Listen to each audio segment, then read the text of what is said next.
this tutorial I will show you how to do zoning schedule, or a table that contains information pertaining to the number of erven in a predefined area, and the predefined area will be covered by hatching. So the requirement would be for you to have your areas defined. In this case we just have to have a erf number, and you need to have a hatch that defines that specific portion of your plan. And to draw the hatching is fairly straightforward. You just go to CAD, click on hatch, and you click add. Now I'm gonna try to track this area. So if your CAD is nice and neat, this should be straightforward. You use your track line snap mode, and then you click on the beginning of the line and it will just follow the line. In this case it went a little bit off direction, so I'm going to just continue it all the way to the other side. So that node of my area will still be there, but I'm going to just delete that specific node from the defined area, and you sit with a nicely defined area, which as soon as I say accept, the program will create a hatch of that. Then you can go to change and you can assign your layer to that specific element, or you can use your styles box, which not only assigns a layer but all the lines and colors and so on associated with that. And when you say OK, that is then drawn. Now I already have some hatches drawn in, so I just want to show you how you can work with that and edit it if needed. So I'm just going to say OK and cancel, because I don't want that hatch there. That's just an illustration of how the hatch is drawn. And then I'm going to go to my layer menu. I just press L on my keyboard, and I'm just going to switch my hatching back on so that you can see what I've got. So I previously drew some hatching. Okay, so the requirement is hatching and text depicting the different portion numbers or erven numbers and so on. Now there's two things that's going to happen. The program is going to assign your table to whatever the name of the hatch is, and then it's going to count the number of erven per hatch area. Now in this specific drawing everything is a little bit wrong, so I'm just going to show you how to fix that also. So you will inherit some data from some other architect or planner or whoever drew this, and you need to be able to make some changes. So I thought I'd include that in this tutorial. So I'm just going to go to the same CAD, hatching, and then I'm going to go to parameters, and we'll just go to our patterns, and then you'll see there's a nice new feature in the software. That's that little red dot there to show you the highlighted area based on where you hold your mouse. So it shows us that it's selecting that specific hatch, and if I select it, it tells me it's church zone 1, which it actually is not. Alright, but you can go and change this and say maybe it's residential zone 2 or something like that.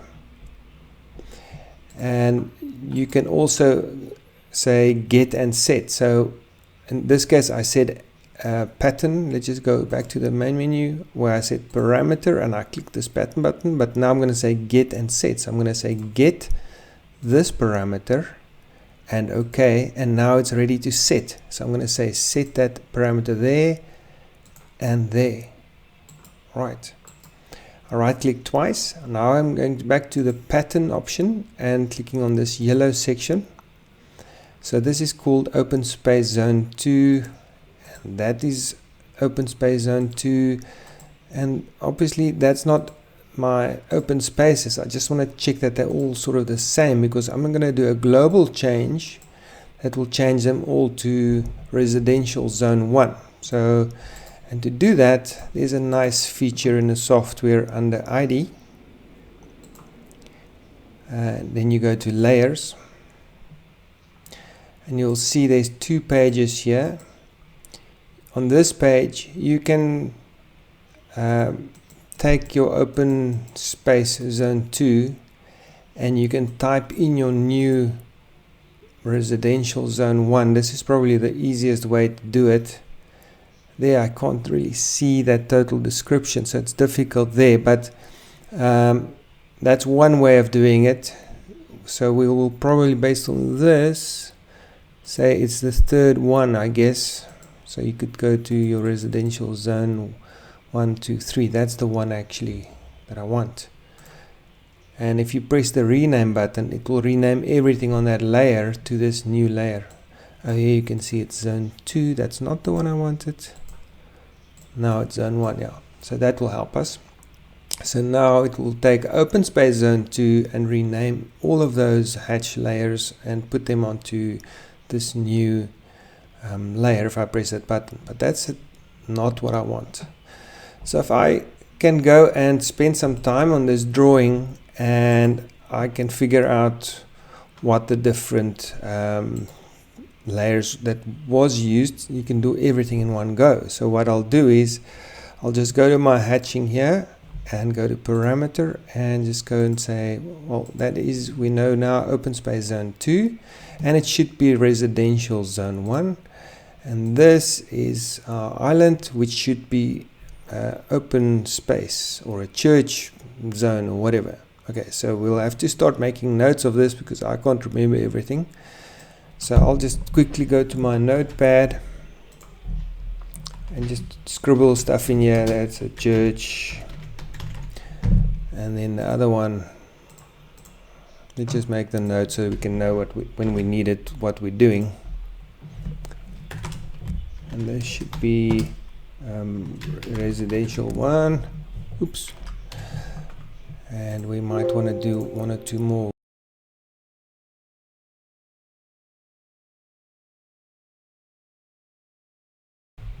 And we can continue to follow this tool under. Okay, so look, this is a small area, but if you've got a very large general plan and you're doing big planning of a whole industrious plan, and you've got lots and lots of hatches, it will make more sense. But in this case, the get set is going to be perfect.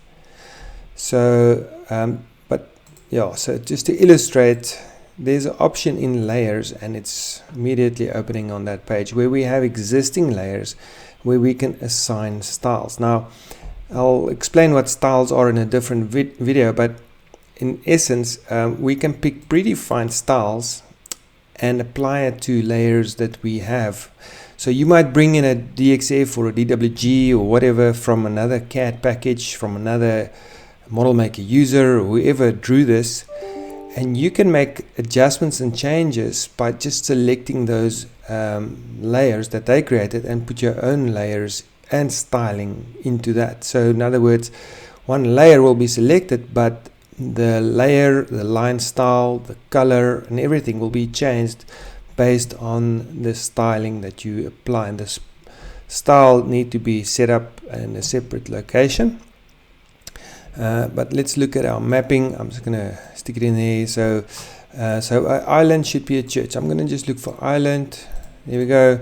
And then I'm going to look at my styling and say there's a church zone, and I'm just dragging and dropping that into that. And we have open space zone 2. This is it, which should be residential zone 1. Hopefully that is, yeah, that is residential zone 1. And then CAD should be a road figure. So we're going to go right up to CAD.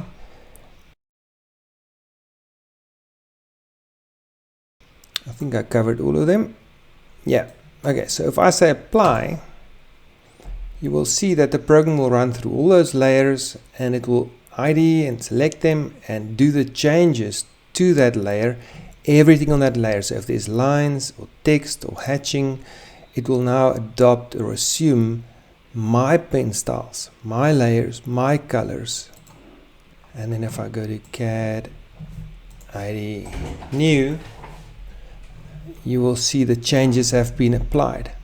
So if I go to CAD hatch and I go to parameter and I look at the parameter of that, that's business zone 3. Oh, that's a problematic one. So there was a duplication there. I'll have to fix that up. and there's open space. This should be church, yep, and our road, let's look at that, public road. So I'm just going to fix that residential zone 1 up again. So there was a bit of an issue, so I'll just go to my change option here, residential zone 1. I see it is that color, which is what we don't want. We want it, there we go, it's actually updated it now. You have to go off it and back on it to see it. And then if you say okay, it's done it, and now I'll say get set and click it and just indicate those areas by hand. And there I fixed up my whole plan. Okay, now here's the thing. Well, the most important part of what we are after is our new function. So in our CAD menu, under hatch, there's a new button called report. And this function requires us to ID all our areas and to also ID include any text that must be counted for those areas. So I have to go out of this function. I had to do this before, so I will go to my CAD ID menu under do ID, and I will ID a certain layer, and I'll just say info from element and use text, and I'll tell it all the text on that layer, which is called blocks at the moment, must be selected. So I'll just say text, yep, and that is all ID'd. And then what I like to do is just to switch this button on to say only show me what is ID'd. And you can see the church has 2 descriptions in it. That's going to give us the wrong count, so I need to un-ID one of those, either the number or the church text value. So I'm just going to un-ID that church text value and just repeat to view that. Perfect. And then the next thing I need to do is I need to ID all my hatching. So I'll just go to my CAD menu again, go to ID, do ID, and ID all my hatches. Right, so now I've got my 137 text values ID'd, I've got my 15 hatches ID'd. Now we can use that hatch tool. So we're going to say hatch report, and you'll see the table is almost drawn out.